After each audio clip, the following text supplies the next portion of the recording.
Plan scope management. This is a process of creating a scope management plan that documents how the project scope will be defined, validated, and controlled. We have a number of inputs coming from the project management plan, which is that compilation of all of the component and subsidiary plans within the project and how we are going to get the work done.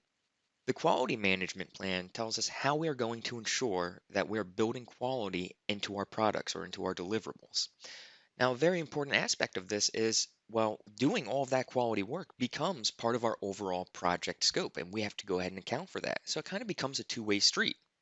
Here we're worried about the deliverable, and there we're worried about whether or not that deliverable has quality. But at the same time, there is quite a bit of crossover, so we want to have an eye on exactly how we're going to be ensuring that quality is present and being built in. The project lifecycle description. So, as we're looking at this project, do we have different phases and what type of phases will we be using? And the development approach. In some situations where we have a very low level of task risk and we know exactly what must be done and how it must be done, we can do a very predictive life cycle.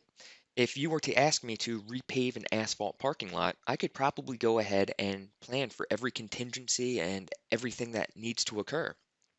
But if we were to go ahead and develop a new mobile banking application, that might be a little bit more difficult. We might not be able to capture all of the requirements on the front end. So perhaps we might want to go to more of an adaptive or agile development approach. Data analysis, especially alternatives analysis, is a spectacular tool when it comes to planning your scope management. So, how can we elaborate the scope of the project and product, collect requirements, and validate scope? One of the ways that we talk about is progressive elaboration, starting with a very broad plan, and as more information becomes available with the passage of time, we can go ahead and add to everything. And that is somewhat difficult in some situations, as stated previously as part of the development approach. If we are able to capture all of the requirements at the front end, normally you want to do that. But in other situations, a progressive elaboration becomes much more necessary. So the output from this process is the scope management plan. This is a document that describes how the scope will be defined, developed, monitored, controlled, and verified. Now, again, at this point, we're just figuring out the how. So we're laying the groundwork for further planning. So all the other processes within the project scope management knowledge area will look to this output as its northern star. One of the outputs of this process is a scope management plan. This is a document that describes how the scope will be defined, developed, monitored, controlled, and verified. Now, it's very important to note at this point, we're still laying the groundwork for further planning processes to occur. This process, especially this output right here, will guide all the other processes within the project scope management knowledge area. So, what is our process for preparing a scope statement? What should it look like? What should it include? What's our process for developing, improving, and maintaining the work breakdown structure? What's the process for the scope baseline being approved and maintained? And how are we going to make changes to that scope baseline? Because at some point we may need to add to or possibly even descope. The process specifying how formal acceptance of deliverables will be attained. And we want to capture this kind of early on. I really want to know who's going to have signature authority and what exactly are they going to be looking for. If we don't know that, then we might be building something that is not really what they had in mind, and that's not a good situation to find out once you get to that user acceptance testing. Now, this plan can be formal or informal, high level or very detailed. It's going to depend on the project. It's going to be a very different situation if we're doing a very simple project, all things being considered. If you pay me to repave your driveway at your house, the acceptance basically becomes, has all the permitting been done correctly? Is it level? And have I cleaned up any mess that we might have made in the process?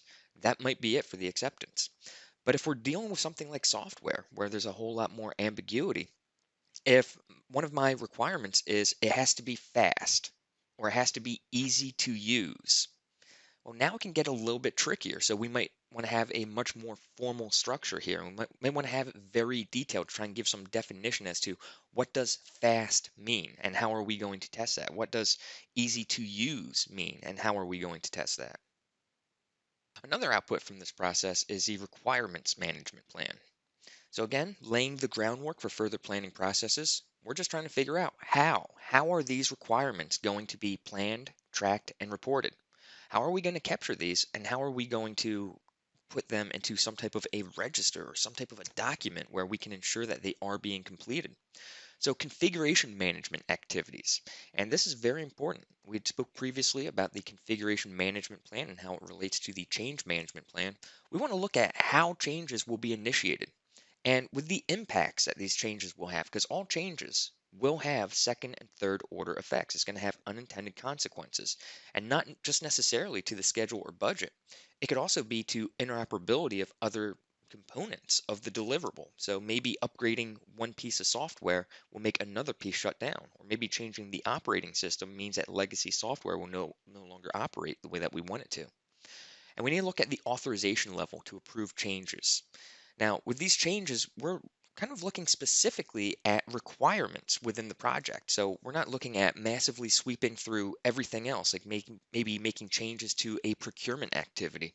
We're looking specifically at if we are adding or removing requirements, who's allowed to do that and under what circumstances. Now, the change request will still have to be evaluated as part of the perform integrated change control process, where we're going to look at those second and third order effects throughout the rest of the project. So a requirements prioritization process, and it's very important to capture this very early on within the project. If you start making decisions arbitrarily saying that this requirement is more important than this one, the human beings that gave you those requirements may feel slighted if you make a decision that is against their wishes. Now, if you have a process that is defined, you can go ahead, put your hands in the air, lean back, and point at some documentation. Go, listen, we have a process. We came up with this 6 months ago, and we just used it for the first time. If you don't like the process, we can definitely discuss it, and we can definitely possibly look at changing it. But as it stands right now, this is how we are prioritizing conflicting requirements or trying to figure out what requirements will fit within the scope. And if you remove that human factor, you can remove a lot of conflict and you can make sure that those stakeholders remain appropriately engaged. Now, if you don't have a proper prioritization process and you are introducing a human factor, it's going to be much more difficult to go ahead and keep everybody satisfied. So the product metrics, which ones are we picking and why are we picking them? So perhaps we're looking at the mean time between failures or service interruptions, or maybe defects or defect frequencies. Different projects and different deliverables can benefit from the use of different metrics.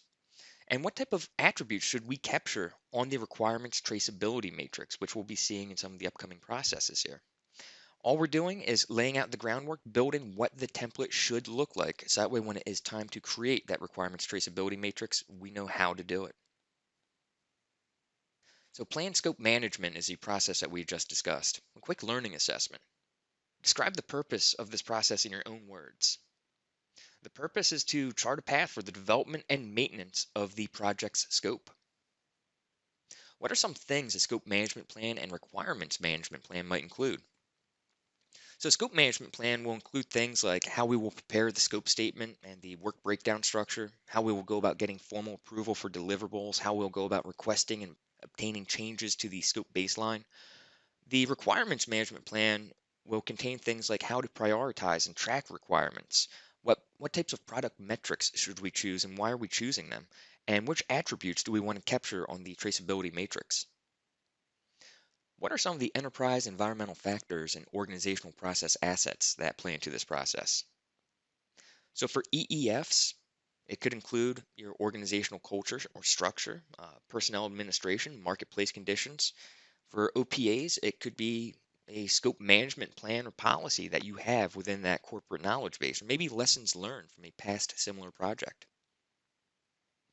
What type of experts should be involved in creating this plan?